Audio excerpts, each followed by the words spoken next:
महत्वाची बातमी. कोण होतास तू, काय झालास तू, अशा शब्दात ठाकरे आणि फडणवीसांनी एकमेकांना टोले लगावले. जस्टिस स्वामीनाथन यांच्यावर आणलेल्या महाभियोगावरून फडणवीस ठाकरेंमध्ये वाद पेटलाय. शहा आणि फडणवीसांनी हिंदुत्वावरून टीका केली असून ठाकरेंनी देखील त्याला उत्तर दिलंय. मद्रास हायकोर्टाचे न्यायाधीश जस्टिस स्वामीनाथन यांच्यावर आणलेल्या महाभियोगावरून फडणवीस ठाकरेंमध्ये हिंदुत्वावरून वाद पेटलाय.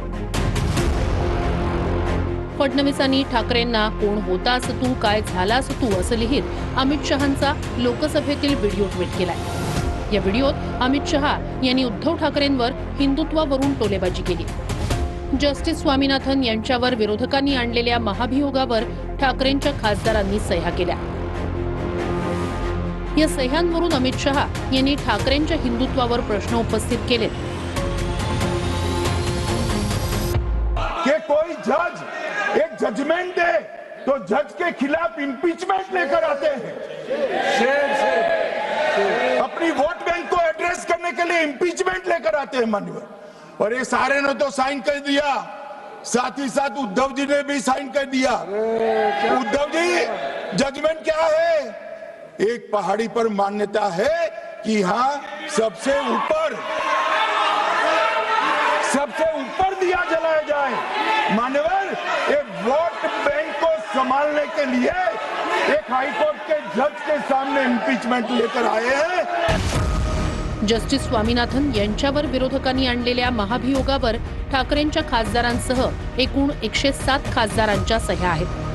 विरोधकांनी जस्टिस स्वामीनाथन यांच्यावर राजकीय विचारधारेच्या आधारे धर्मनिरपेक्षतेच्या विरोधात निर्णय देण्याचा आरोप केलाय. जस्टिस स्वामीनाथन यांच्यावर महाभियोग का? जस्टिस स्वामीनाथन यांनी डिसेंबर महिन्यात एक निर्णय दिला. या निर्णयामध्ये तिरुपरनकुंद्रम पहाडावर दर्ग्याच्या जवळ असलेल्या सुब्रमण्यम मंदिराच्या प्रशासनाला आदेश दिला. आदेश होता, सिकंदर बादशहा दर्ग्याच्या जवळ एका स्तंभावर दिवा लावण्याची परंपरा पुन्हा सुरू करण्यात यावी. सीआयएसएफनं या भक्तांची सुरक्षा करावी असं या आदेशामध्ये म्हटलं. मंदिर प्रशासनाने आदेश पाळला नाही.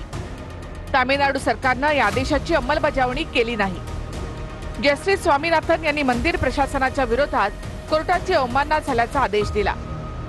या आदेशाला तामिळनाडू सरकारने सुप्रीम कोर्टात आव्हान दिलं. हा आदेश धर्मनिरपेक्षतेच्या विरोधात असल्याचं डीएमकेचं म्हणणं आहे. या प्रकरणावरून तामिळनाडूमध्ये डीएमके आणि भाजपत वाद पेटला. डीएमके आणि विरोधकांनी या आदेशाविरोधात जस्टिस स्वामीनाथन यांच्या विरोधात महाभियोग आणला. या महाभियोगावर ठाकरेंच्या खासदारांच्या सह्या आहेत. अमित शहांनी ठाकरेंवर यावरून निशाणा साधलेला आहे. तो व्हिडिओ फडणवीसांनी ट्विट केला. हा व्हिडिओ ट्विट करत फडणवीसांनी ठाकरेंच्या हिंदुत्वावर कोण होतास तू, काय झालास तू असा टोला लगावला. यावर ठाकरेंनी सुद्धा फडणवीसांवर पलटवार केलाय. मुख्यमंत्र्यांनी पांघरुण खातं हे तयार करावं आणि स्वतः त्याचं चार्ज घ्यावा. कारण त्यांच्याकडे म्हणजे मला मुख्यमंत्र्यांची दया होते की कोण होतास तू, काय झालास तू, एवढे सगळे भ्रष्टाचाराने जवळ घेतलंस तू, स्वतःच्या पांघरुणात घेतलंस तू, काय होतास तू, काय झालंस तू, भ्रष्टाचारानं पांघरुणात घेतलंस तू. कसं म्हणजे ही महाराष्ट्राची संस्कृती नाहीये. कोणाचा पायपोस कोणात राहिलेला नाहीये. मित्र मित्र म्हणताना एकमेकावरती धाडी टाकतायत, एकमेकाचे पैसे उघडकीस आणतायत. रोज कोणत्या ना कोणत्या तरी मंत्र्याचे भ्रष्टाचार अगदी पुराव्यानिशी बाहेर येत आहेत. त्यांच्या फिल्म बाहेर येत आहेत, पैशाच्या थप्प्या बाहेर येत आहेत. तरी सुद्धा मुख्यमंत्री ढिंब आहेत.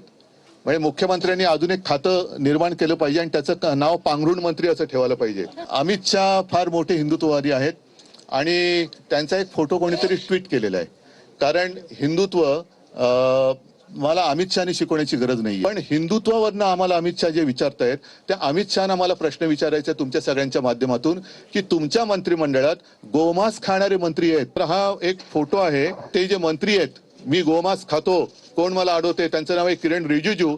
त्यांच्या बरोबर अमित शहा जेवतायत. आता त्यांच्या थाळीत आणि यांच्या थाळीत काय आहे मला माहिती नाही. पण अमित शहाना जर हिंमत असेल, माझ्या हिंदुत्वावरती त्यांना शंका घ्यायची असेल, तर पहिलं रिजिजूंना त्यांनी मंत्रिमंडळातून काढलं पाहिजे. त्याच मुख्यमंत्र्यांना बुके घेऊन का जाता?